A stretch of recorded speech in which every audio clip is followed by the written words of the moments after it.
Hi,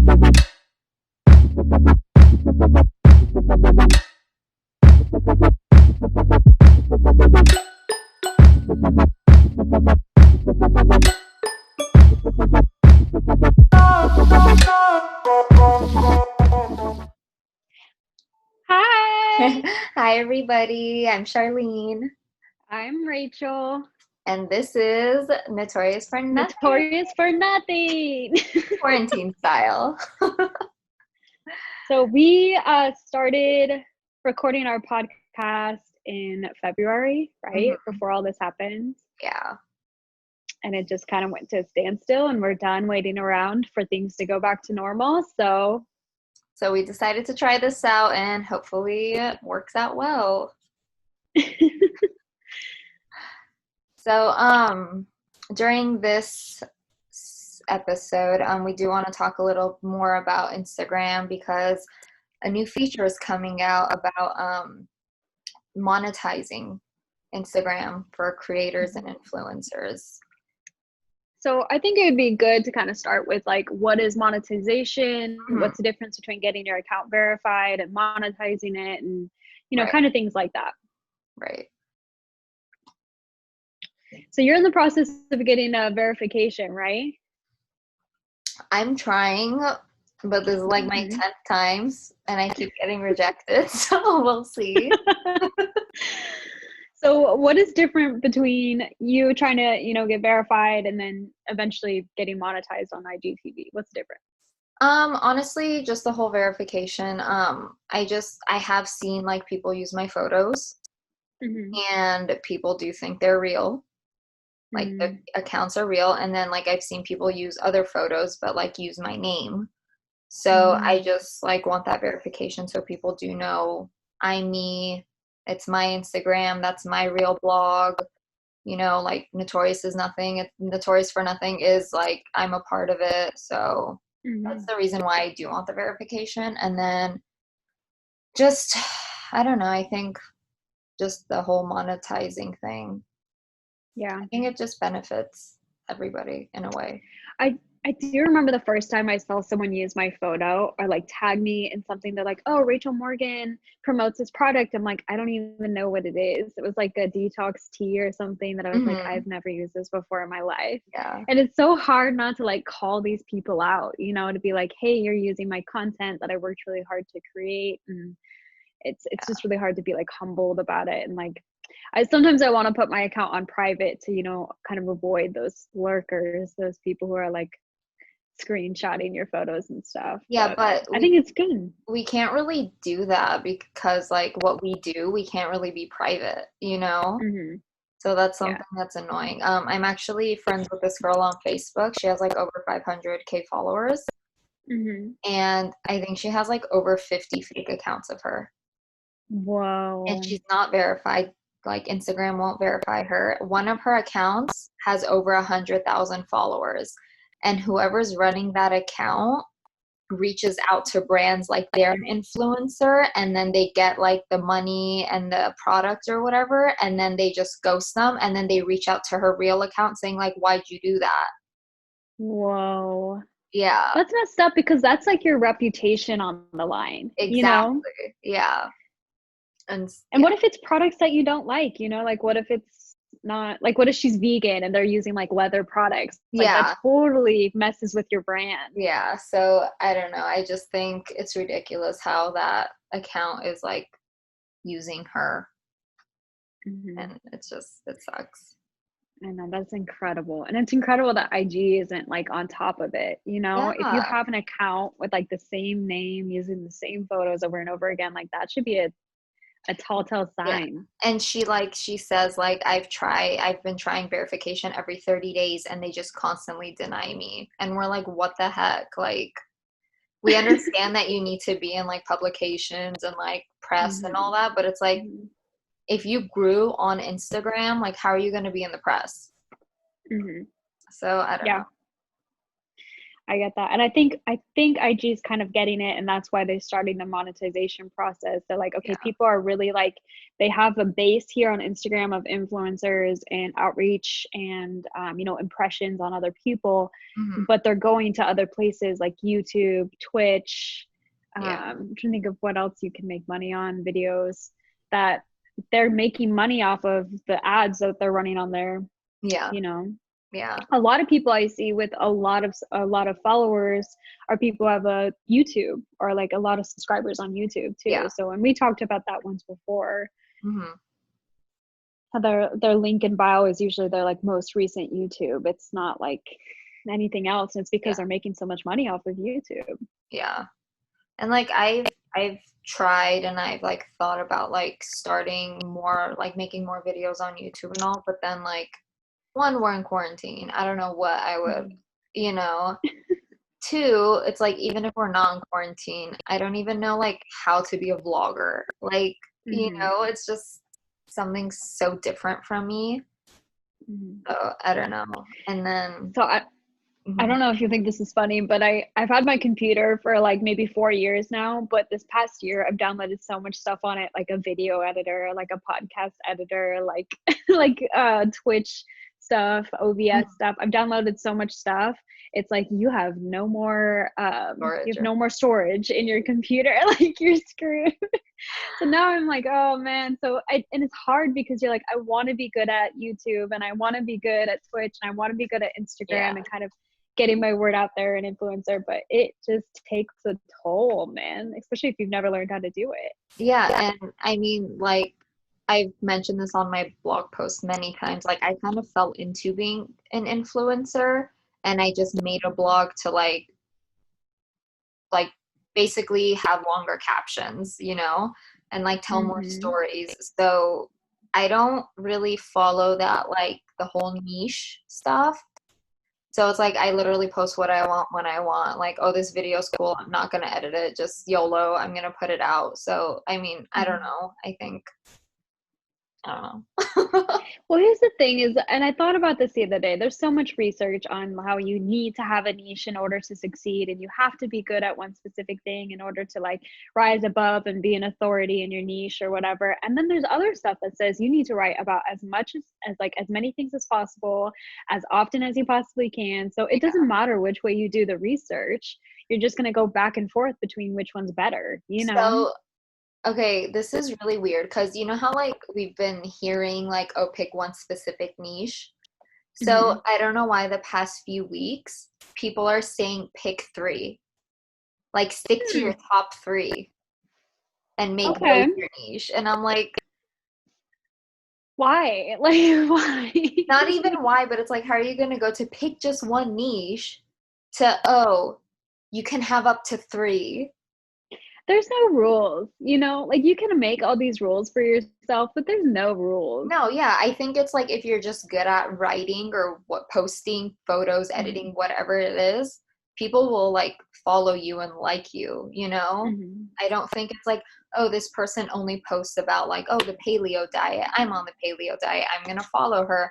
Whereas it's like, oh, she writes like both vegan diet and then like paleo diet and then like, oh, how to be a good blogger, you know, like stuff like that. It's like, I'm still going to follow her. So it's like, I don't know. People and them saying they got a niche. Get a niche. And then my favorite is like, make sure you make your niche apparent in like your bio, your Instagram bio, your YouTube bio, whatever. I'm like, okay. I don't even know. I really know. So I guess what kind of sparked this podcast idea was when you sent me the article about IGTV monetizing, and we were kind of discussing how like IG influencers are going to YouTube or going to Twitch in order to make money, because you can make money on IG, but it's just not as much as YouTube or not as frequent as YouTube. I think YouTube, I know YouTube does monthly payouts. So they'll do like, you can either monetize one video if you got a bunch of views on one video, or you can monetize your whole account if you have over 30,000 subscribers. But the whole point is that they will give you a payout for how many people viewed a ad before they viewed your video. So, or like in the middle, you know how sometimes they stop you halfway and they're like, watch this ad and then finish the video. Yeah, I hate those, but still gotta go through it. Me too. But, yeah, and I recently came across another article that I don't know if this is true or not, but apparently, like, when you monetize on YouTube, you get like 55%. And then the article said that IGTV monetization is gonna be also 55%. But of course, these are just like articles that are coming out now, but Instagram's like, I think, bringing it out in a week or so. So I think like to actually have to wait for how they're going to go about it.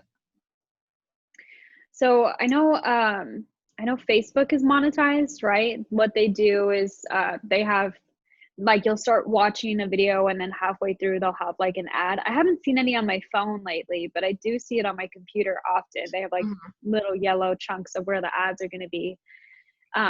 So I'm wondering, because Facebook owns IG, that was like part of the process of buying it, right? Was that they were going to make money off of it through ads and stuff as well as Facebook. So, and I definitely have seen more ads, not just on, not on IGTV or monetizing IGTV, but just in general, like scrolling through, I'll see like one friend post, two ads, one friend post ad, so I don't remember how long ago, but I think they were saying like on Facebook how every fourth post or fifth post is an ad. So yeah, I'm thinking like Instagram would probably be every 2-3 posts, similar to that. For sure. Yeah.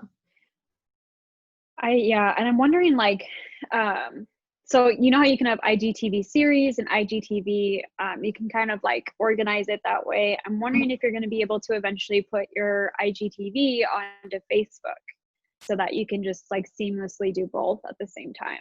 You can. You can? I mean, like whenever I posted my IGTV, it was like post on IGTV in a box, and then you can check the second box that says post on IGTV and Facebook. Okay, so I have to admit something. The first time I did an IGTV, I've been avoiding it, as you know. And the first time I did one was earlier this week. So we did a live yoga session that we do every Tuesday and Thursday. And at the end, it didn't give me the option to put it on my story. Story? Oh, like Facebook story? No, on my Instagram story. Oh, okay. So instead of putting it on my Instagram story, it said you have to turn it into an IGTV. I was like, okay, so this will be fun. So we just did it really fast, and it was just like the first of a series or whatever, because we've been doing it. We're going to consistently do it for a while now. So yeah, I just thought it was funny that, you're not seeing people's lives anymore on there, because people kind of went a little ham on lives in the beginning of quarantine, right? Like they were like, here, watch me eat cereal, or like watch me sit on the couch. So I think what they're doing is, instead of putting it on the story and adding to the story, they're just creating an IGTV. That way they can start monetizing too as well. Yeah, I think so. But I didn't know they already like are slowly ruling everything out. Yeah, I mean, I had no idea they were going to monetize. And I mean, I did that, 2 days ago, where I did my first IGTV. So I love that. I also have seen more people do it too. You know what I mean? Like I've seen more people consciously put up IGTVs than I've ever seen before. Yeah, and like I think like during this quarantine, a lot of people obviously have a lot more time on their hands. So they're probably just sitting thinking what to do next and trying to grow more as well on Instagram. So yeah. Who knows? So we were talking about this before we started, but we're wondering why there isn't like a chart that tells you like how much your payout is, how many subscribers you have to have for different things like Twitch and YouTube and now IGTV. And I guess we could add Facebook onto that as well. Would we like add TikTok, or like is that just like? Oh yeah.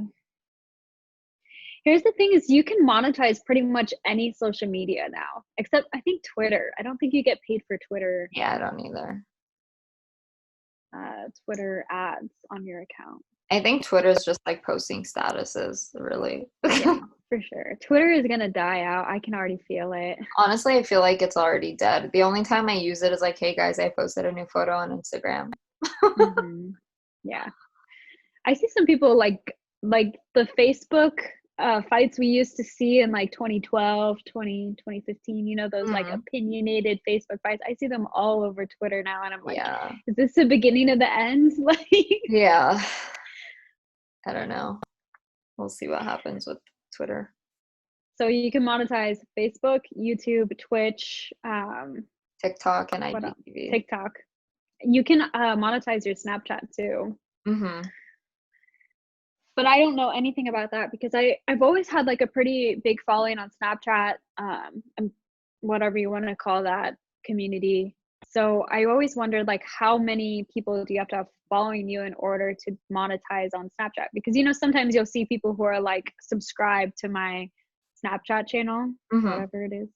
Yeah. And I've never been given that option. So now you're like over 100, I think 100K on Snapchat. A lot of them are probably like, you know how people made a Snapchat and then they just like forgot it and then they would make a new one and then they forget it. I feel like Instagram kind of did the same thing too, where people made an Instagram in high school and then just like forgot the login. So then they just connected it to their Facebook. Yeah, like I'm slowly like cleaning out my followers because like my engagement is not matching my following. And I'll like randomly like type letters and just scroll to the bottom, and people like haven't that follow me still haven't used their Instagram since like 2017 and 2018. So I like block them from like following me. But yeah, I just think people change their. So you have to block them in order to get them off your following? No, you can like go to your followers and then remove them as a follower. Oh, wow. I didn't know that. Yeah. I thought you were talking about the other way around, like seeing who was following you back or anything like that. But Oh, no, I'm talking about like actually like my actual followers. Dude, that's so time consuming. You gotta click on their profile and then you gotta like wait for shit to load. Yeah. I mean, it is, but I'm not doing anything, so. So I recently started Twitch like last month, right? And one of the things that I saw was that you can become an affiliate, so you can start making money with 50 followers, which I was like, oh my God, that's like nothing compared to like YouTube, which is like 30,000 subscribers. I already have 12 followers on Twitch, so I'm one of them. So I guess what I thought was kind of cool about that is that you get paid like per subscription, or like when people are paying for Prime Twitch or whatever and they're watching yours, they do it through your site, right? That's how you can get paid through it. I didn't see a percentage though, and I did see that you had to do at least 8 hours. I think it's almost 9 hours. I think it's like 8 hours and 50 minutes each month, like for the past 30 days. Okay. So let's say you do like, 4 hours a week, like you have to do it consistently in order to kind of keep that status, which I think is, generally a good idea. Another thing that they do, which I think is different from YouTube, is you have to have at least 3 people watching consecutively. Like that's the average. So YouTube, you don't have to have multiple people watching at the same time. It's not like a live session. So I think that's one of the main differences in monetization of Twitch and monetization of YouTube is long standing. Like you're going to put that video up, you're going to see people searching for it like 5 years from now, Yeah. And then on Twitch, on the other hand, people are really only on there if you're on there. Yeah. So. But on Twitch, isn't there like I don't even know how to really say it, but like like what you're doing and then people search like whatever it is or whatever. Yeah, they definitely have different categories. So like if you're playing Call of Duty or something, then people when they look under Call of Duty, they'll see that, oh, she's playing, so I want to watch her play or whatever. But a lot of what people do is they'll just put like the just chatting one. That's like the main one everyone uses. And then they'll just do like whatever, like sitting at the pool or, you know, just I actually thought like right now, I think I'm just gonna start going on Twitch and just like be on it while I eat. Do that like ASMR stuff. Isn't ASMR like when you talk? It's like whispering into the microphone, or like crunching into the microphone, or scratching the microphone, or yeah, no, I'm just gonna like put the phone in front of me, be on Twitch live, and just like just be like, this is me, guys. Hey. I'll let you know how that works out. Because Twitch kind of found a way to monetize live. I wonder if IGTV and Facebook are going to find a way to monetize their live. You know what I mean? Like they kind of started it with like giving you the option to turn your live into an IGTV. But I guess what I'm thinking more of is like, are you going to be watching a live and then a commercial pops up and then you know what I mean? Because that's how Twitch does it, is you get on the live, you have to watch a commercial, and then you get to see what's on the stream. I'm sure if in like probably 4 to 6 months, I think they're gonna wait and see how the monetization with IGTV goes, and then they're gonna like see how many people convert their lives to IGTV, and then if it's like a small percentage, they're probably gonna try to do the whole monetization for lives. What kind of makes me sad is like if you have so many subscribers or you have so many people, you know, kind of following you, if you want to make money, you have to monetize. But like I always hate, you know, that commercial, that 30-second commercial before you get on YouTube, or that 30-second commercial before. So I'm almost thinking like, what would it be like to be a huge influencer and not have to monetize? Like if you're making money like in a book or something like that, then you would have so many more followers be like, oh yeah, I watch her stuff because she doesn't have any commercials or anything like that. You know what I mean? Yeah. That it's like doing the exact opposite of what everyone else is doing. Yeah. I don't even think I really like monetizing in a way, you know? I know. It makes me think a little bit. I monetized my blog so fast. I don't even remember what it was like not to have a monetized blog. See, like for a blog, is it like you just have ads and people have to click the ads? Yeah, and it's where you don't mention things that you don't have links with. Does that make sense? Yeah. So like if I'm not getting paid by Google, I can't be like, oh, I just use the Google search bar, you know, like Google's not paying me to say that, so I can't say it. Okay. But like you get paid if somebody clicks the ad, basically. Oh yeah. See, like at least that way you have a choice. Whereas like on YouTube and stuff, you're like, you either watch it or you don't watch the video anymore. Yeah, that's so true. Yeah. And then like the other thing too is when you monetize a blog, if you have an ad blocker up, like either on you know, on your Google Chrome or whatever, then the person who monetized their account, you know, they're not getting any benefits from it. But if you have an ad blocker up and you're watching YouTube, you're still going to see that ad. Yeah. So, you know, there's no kind of getting around that. Yeah. I don't know, it's a tough life out here being an influencer. Being notorious for nothing. So when you read the article, when was this supposed to come out? Next week. So I think maybe like the 1st to 2nd week of June. Okay.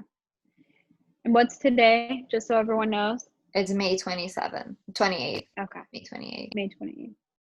So I guess we're going to try to roll this out, huh? ASAP Rocky. Yes. Yeah. There anything you want to end on? Anything else you want to talk about, monetization or verification? No, not really. I think everything I wanted to say has been said. You haven't been declined yet for your verification, right? No, and let me tell you how many days it's been. Because usually I get rejected within 3 to 4 days.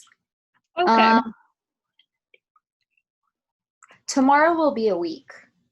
Oh, so maybe they're thinking about it. No, because I think it's just this whole coronavirus. They're short-staffed, and a lot of people are probably applying. So they just haven't gotten to me yet to decline me. We're going to have to do a whole segment on verification and like things to do to help you get verified and stuff like that. But yes, I actually read something on Reddit today. I'll be sure to screenshot it so we can talk about it for our next thing then. Ooh, I'm excited. Yeah, all right.